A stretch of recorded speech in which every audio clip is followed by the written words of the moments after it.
তোমার সামনে তোমার লাঠি মারছে। আচ্ছা আমরা সবাই জানাজার জন্য প্রস্তুতি নেই। পরে একটা বীরবারটা কমায় দাও। পরে পাঁচবার নিচে পাঁচবার নিচে ক্লিয়ার হয় না তাহলে কালকে আইলে আবার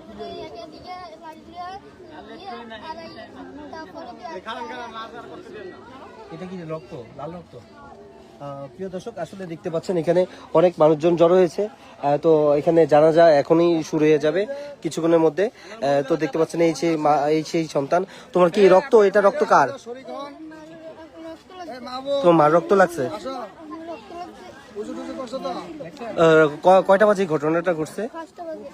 সকাল ভোর 5টায়। তুমি চিল্লাচিল্লি করো নাই?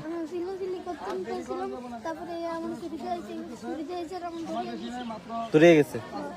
তো আপনি কি হন ওর? কি হন? আমি ওর খালু। খালু, আসলে ঘটনাটা আপনারা আইসা এলাকা মানুষের কাছ থেকে কি শুনছিলেন? আমরা এলাকা মানুষের থেকে আইসা শুনছি, মানে আমরা তো জানি যে আমগো কাছে খবর পাঠাইছে মানে মারা গেছে। পরের কাল আমরা যখন আইসা দেখি যে মনে করেন ওর শরীরের মধ্যে রক্ত, হ্যাঁ মাথার মধ্যে রক্ত, তোষকের মধ্যে রক্ত। ওইগুলি দেখে মানে আমাদের সন্দেহ লাগছে যে এটাতে সাধারণ মরা না, এটা যে কোনোভাবে মার্ডার হয়েছে। এই কারণে আমরা মানে পুলিশের আশ্রয় নিছি।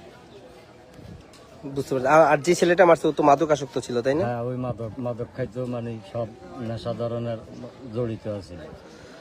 প্রিয় দর্শক, দেখতে পাচ্ছেন মাদক আসক্ত সন্তানের হাতি নিজ মা খুন হয়েছে তার ছোট ভাইয়ের সামনে। আসলে সেই হতভাগা মায়ের ছোট সন্তানের সামনেই তার বড় ছেলে তাকে খুন করেছে। দেখতে পাচ্ছেন সেই হতভাগা মায়ের নিথর দেহটি পড়ে আছে।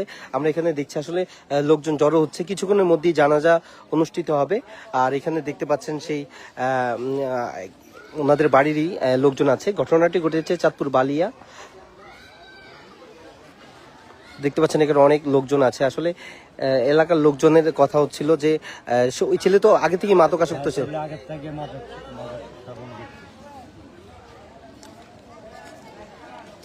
প্রিয় দর্শক, দেখতে পাচ্ছেন সকলে জানাজা দেওয়ার জন্য প্রস্তুত হচ্ছেন। এখন কিছুক্ষণের মধ্যেই জানাজা শুরু হবে। শান্ত ধর, আমি একটু করি কথা বলি।